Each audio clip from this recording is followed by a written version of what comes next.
1, 2, 3, come on! বাংলার বাঘ sir Ashutosh মুখোপাধ্যায়কে নিয়ে দ্বিতীয় ট্রান্সলেশনটা শুরু করছি।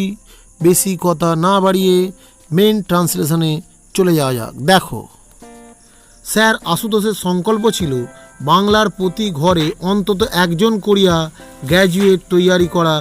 বলা বাহুল্য, তাহার এই ইচ্ছা সম্পূর্ণ ফলবতী হইতে বেশি বিলম্ব হয় নাই। আজ বাংলাদেশের প্রত্যেকটি কৃতি সন্তানই আশুতোষের বিদ্যালয়ের সৃষ্ট। বর্তমানে ভারত সরকার নতুন করিয়া শিক্ষা সংস্কারে ব্রতী হইয়াছেন। আজ দেশের সর্বত্র এমনকি সুদূর পল্লী অঞ্চলেও লক্ষ লক্ষ টাকা ব্যয়ে বিরাট বিরাট স্কুল গৃহ নির্মিত হইতেছে। বিজ্ঞান, কারিগরি ও অন্যান্য বিষয়ে শিক্ষার যন্ত্রপাতি ও সাজ সরঞ্জামের অবধি নাই।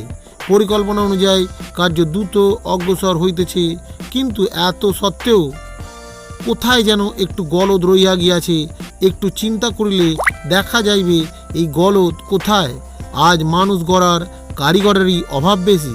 তবে এ কথাও সত্য, প্রত্যেক ভালো কাজের প্রারম্ভে অনেক অসুবিধা দেখা যায়, কিন্তু তাহা স্থায়ী হয় না। প্যারাগ্রাফের প্রথম বাক্য, স্যার আশুতোষের সংকল্প ছিল বাংলার প্রতি ঘরে অন্তত একজন করিয়া গ্র্যাজুয়েট তৈয়ারি করা। এর ইংরেজি, sir Ashutosh resolved to have at least one graduate in every house in Bengal. Resolve মানে সংকল্প করা, ডিটারমাইন দেওয়া যেতে পারে রিজলভের জায়গায়। একটা খুব ভালো গ্রুপ ভার্ব হচ্ছে মেড আপ হিজ মাইন্ড। এটা একটা সুন্দর গ্রুপ ভার্ব, এটা ব্যবহার করতে পারো। To have at least one graduate, অন্তত একটা গ্র্যাজুয়েট তৈরি করা। In every house in Bengal, বাংলার প্রতিটি ঘরে অন্তত একজন গ্র্যাজুয়েট তৈরি করা।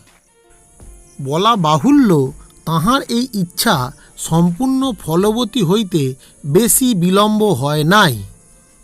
Needless to say, it did not take long for this desire of his to materialise. ব্যাপারটা কি হচ্ছে দেখো এবার। নিডলেস টু সে, বলা বাহুল্য, it did not take long for, বিলম্ব হয় না, ইহা বিলম্ব হয় না।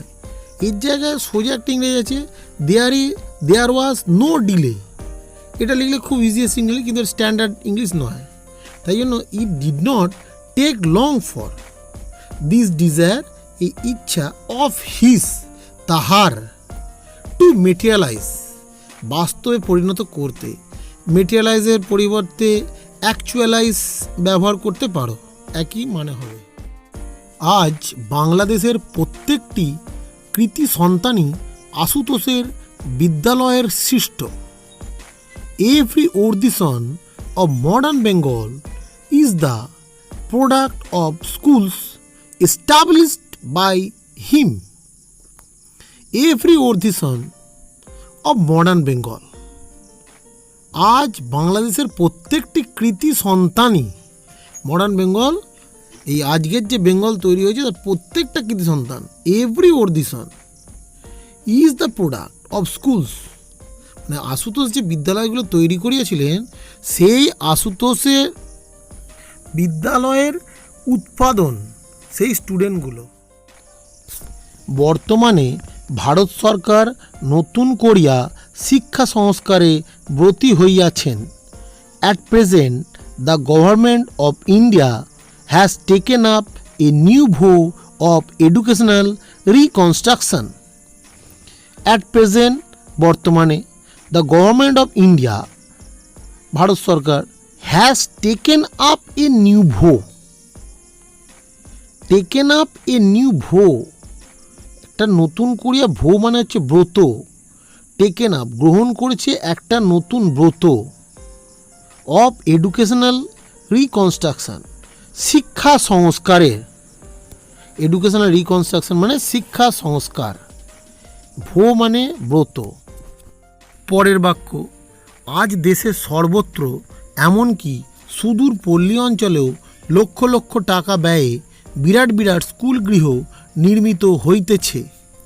Huge school buildings are being constructed at enormous cost everywhere in the country, even in far off villages.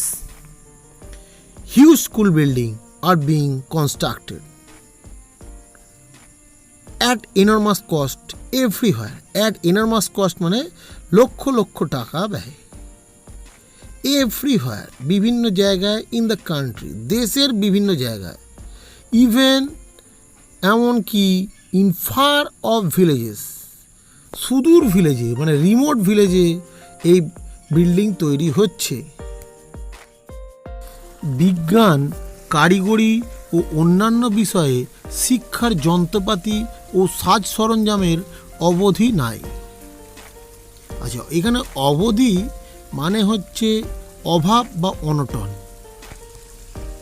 বোঝা গেল? সে খাবার নয়, জিনিসপত্রের অভাব অনটন, এরকম ধরনের যে সেন্টেন্সটা দেওয়া আছে সেইটা ভালো করে বুঝতে হবে। তো ইংরেজিটা দেখো, there is no dearth of apparatus and appliances for the teaching of science, technology and other subjects. There is no dearth of, ডার্থের পরে অফ বসবে, এটা হচ্ছে অ্যাপ্রোপ্রিয়েট প্রিপোজিশন। ডার্থ মানে হচ্ছে অভাব বা অনটন। There is no dearth of কোন কোন জিনিস এগুলো? অ্যাপারেটাস অ্যান্ড অ্যাপ্লায়েন্সেস, যন্ত্রপাতি ও সাজ সরঞ্জাম। For the teaching of science, বিজ্ঞানের শিক্ষার ক্ষেত্রে, কারিগরির ক্ষেত্রে এবং অন্যান্য বিষয়ের ক্ষেত্রে। বোঝা গেল ব্যাপারটা? পরিকল্পনা অনুযায়ী কার্য দ্রুত অগ্রসর হইতেছে, কিন্তু এত সত্ত্বেও কোথায় যেন একটু গলদ রহিয়া গিয়াছে। এই সেন্টেন্সটা কমা দিয়েও লিখতে পারো আর ফুল স্টপ দিয়েও লিখতে পারো, ঠিক আছে? তা সেন্টেন্স দেখো, work is proceeding apace according to plan. Proceeding মানে এগোচ্ছে, ওয়ার্ক ইজ প্রসিডিং, কাজ এগোচ্ছে অ্যাপেস ক্ষিপ্র গতিতে বা দ্রুত গতিতে, অ্যাকর্ডিং টু প্ল্যান প্ল্যান অনুযায়ী কাজটা এগোচ্ছে। In spite of all this, but লিখলে হবে কিন্তু বাটটা এখানে ভালো লাগছে না শোনাতে। ইনস্পাইট অফ অল দিস, এত সত্ত্বেও, ইনস্পাইট অফ এ সত্ত্বেও, অল দিস এত কিছু সত্ত্বেও, there is some defect somewhere, কিছু ডিফেক্টস আছে, কোথাও যেন কিছু একটা গলতি রয়ে গেছে। দেখো সেন্টেন্সটা ফর্ম করলাম, কেমন লাগলো?